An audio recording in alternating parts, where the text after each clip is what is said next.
Happy St. Patrick's, ladies and gentlemen, from KMullinsTV. We are here live in the studio for yet another video for the March Madness coverage by KMullinsTV. The weekly What's Up, whatever you want to call it these days. I got my green shirt, my Celtics, got my green shorts, got my green tongue. Yeah, we live here in the studio. And we're going to kick off tonight pretty well after a crazy weekend so far in basketball, which included yesterday's games, which had two monumental upsets we will get to in the show. And we will also get to today's action, and we will also get to a preview of tomorrow's action. We are going to first kick off things tonight, though, with the standings in my bracket pool for the weekly What's Up. The standings for the 2012 Bracket Wars, as I'm going to title them, for KMullinsTV is as follows. In first place, we got Josh Isles so far with 28 out of 40 correct. In second place, we got Chris Mullins, which is me, and Corey Mink are tied with 26 out of 40 correct. Next in line is also another tie between Jason Harris and Evan Heeman with 25 out of 40. And then bringing up the rear, well, I guess everyone has to have a loser somehow, is someone named Sarah. I have no idea who this person is. I did send out the link on my page and everything. It might be a fan of mine. I don't have any idea. But if anyone has any clue, just let me know, because I really don't know who this person is. And really, their picks were not that great, so it doesn't really look like they're going to do anything in this thing. Because even though they're still pretty close at the point, the way it's looking, I don't think they're going to make any noise in the top part of this standings at all. And they very well could bring up the rear. Although overall, even if you want to go away from that, we're going to go away from those brackets real quick. And I'm just going to tell you, my bracket's dead because of all the craziness that has happened. I mean, I've lost 2 Final Four teams. I've lost my national champion. And my bracket's dead. So really, at this point, my bracket's been thrown out the door as it pertains to my thoughts, at least. I mean, I might win this thing by luckily lasting out everybody with my picks, but it was still a shitty bracket either way. So I'm going to run a new format with this show. Instead of worrying about my bracket or anything with the rest of the show for the rest of the March Madness tournament, what I'm going to do is I'm going to basically analyze both teams on what they can do, what they have to do to win, and what if they do what will cause them to lose, how to beat them, and how for them to win. Basically on both sides of the teams, starting with the Sweet 16, which is Monday. I will start with this new format Monday when the Sweet 16 has been fully set. Sweet 16 starts next Thursday, by the way. I will start Monday, and I will analyze those Sweet 16 matchups for Thursday and Friday. Okay, now we are going to get to our first story of the evening. The first upset I'm going to talk about tonight, for that happened yesterday, is the one that actually busted my bracket completely. It shocked me. I was literally in shock for at least an hour and a half to maybe even 2 hours after it. I was just like, whoa. Because the last time this actually happened was back in 2001 when Iowa State lost when they were the 2 seed. And last night it happened not once but twice. It has only happened those were only the 5th and 6th overall 15 seeds to ever upset the 2 seed since the tournament's origin, since it started. 3 hours earlier, they were an unknown 22-point underdog from a school that had only 5,000 undergraduates going to it. And then they were participating in their first tournament ever.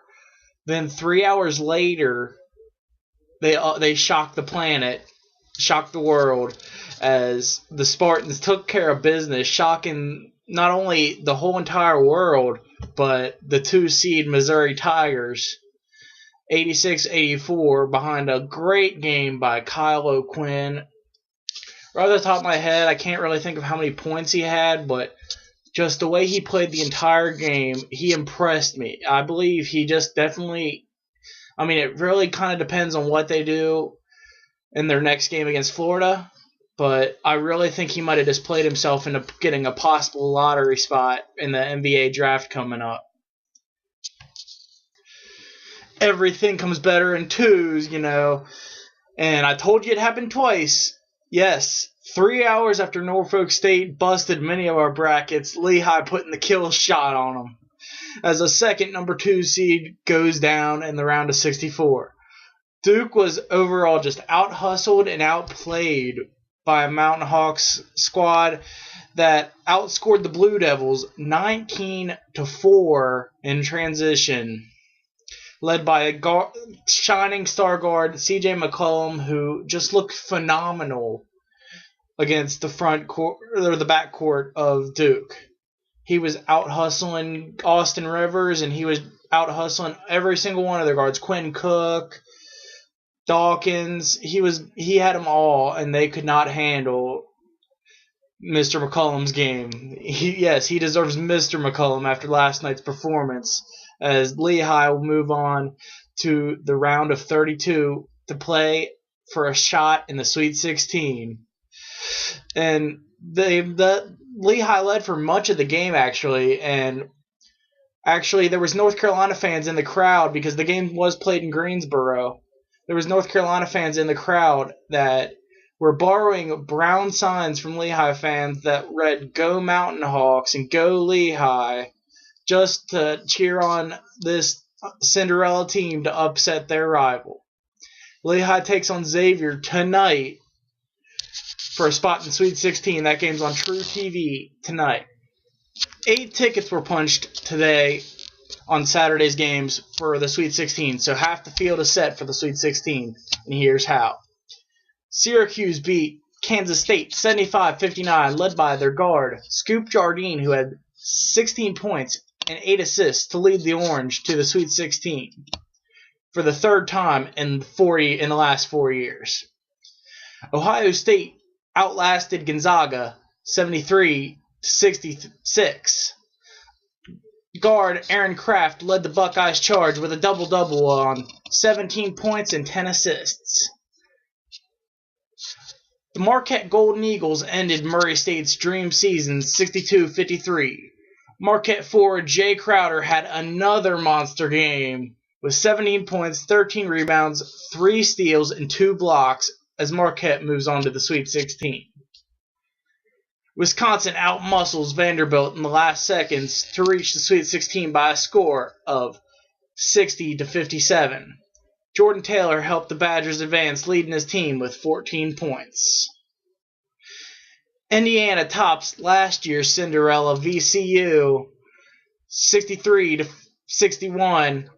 Freshman Cody Zeller led the charge with 16 points and 13 rebounds to get the Hoosiers to their first Sweet 16 in a decade. In 10 years. They ain't been there since 2002.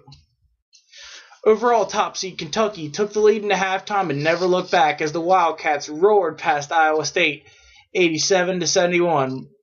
Freshman guard Marcus Teague scored a career-high 24 points to lead UK into the round of 16.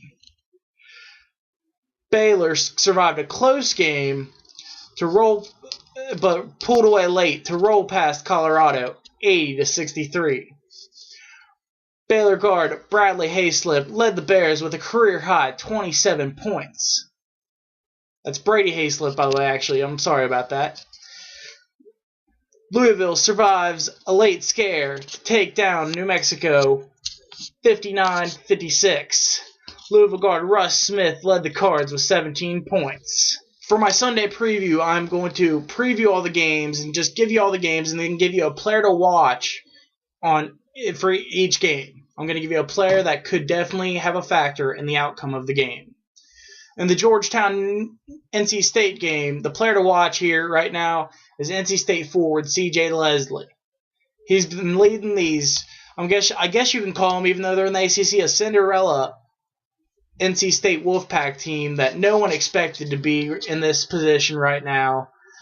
and they were on the cusp of even making the tournament, and a good run in the ACC tournament put them in, and they could very well run past the Hoyas into the Sweet 16.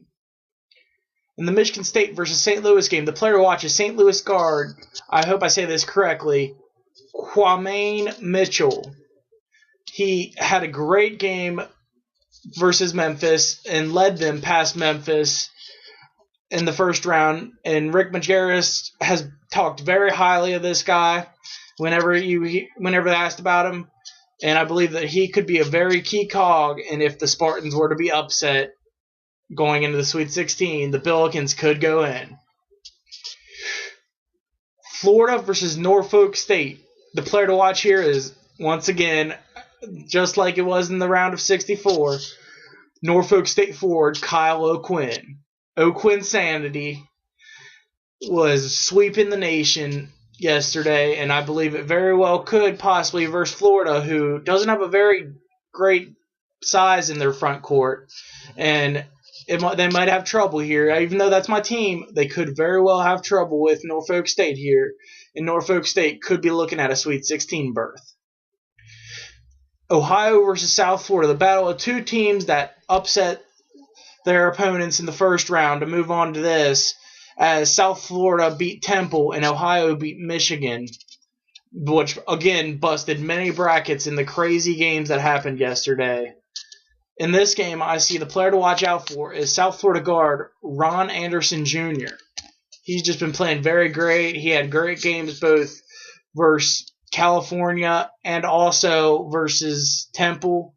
I believe that they're just going to be a very powerful team to play, and I don't know if Ohio has the muscle to be able to beat them. It's going to definitely take a great game from guard DJ Cooper on Ohio to be able to beat them. In the Xavier-Lehigh game, the player to watch is Xavier guard Des Wells. If you know who I am and you know me outside of this show, you know I am a huge UC fan, and I don't usually hand out compliments to Xavier. But I want to tell you, Des Wells impresses me. If the kid's only a freshman and he impresses me as much as he has, I hope he sticks around for 4 years, because I could easily see him as a top 5 to top 10 pick in the NBA draft if he sticks around for 4 years and he keeps upping his game. The kid really looks good, and it looks very good for a Xavier squad going into the future. Kansas versus Purdue. Player to watch is Kansas forward Thomas Robinson. He's in the running for Player of the Year. There's many people who say he is actually better than who others are saying. It's basically a two-man race between him and Anthony Davis for Player of the Year. And he very well has definitely stated his purpose, as he already won Big 12 Player of the Year. And he is an insane forward who will do whatever it takes to get these Jayhawks into the round of 16. But it will take getting past a Purdue team that has been really playing some good basketball as of late. Cincinnati versus Florida State rounds out these games. And the player to watch here is Cincinnati forward Yancey Gates. Yancey has been upping his game since later in the season. His whole game started being upped later in the regular season, and it continued on in the conference tournament, and then it continued on versus Texas. Texas has the same problem that I believe Florida State has. I don't know if Florida State, although they are a very good shot blocking team, I do not know if they have anyone that they can have to man up on him, as I believe his name's Andrew Nicholson from St. Bonaventure really showed a glare. He's a big forward like Yancey. He showed a big glare that they could not stop him in the Florida State front court. And if Yancey gets loose, we could be seeing Cincy in the Sweet 16. Okay, we will be out of the studio tomorrow with previously made plans and business, but I will be back in the studio Monday to review Sunday's games and give you a Sweet 16 preview and possible call-ins and responses from the viewers on what's been going on so far in the tournament. I would like anyone who wants to call in to let me know, or if you want to email in, if you want to just ask me any questions, but I would like them to contain about the NCAA tournament. Any other non-sports questions you got, I will answer at any time through the site. You know the website. Just like me on Facebook. And you can find me, and just find me on Facebook or find me on Twitter and ask me the question. I'll be more than happy to answer any other non-sports or non-NCAA basketball questions. So as always, like me on Facebook, follow me on Twitter, woo woo woo, you know it. I'm Chris, happy St. Patrick's Day, and that's what's up. Call it ball, boy. Call it ball, boy. Call it ball in the field, boy.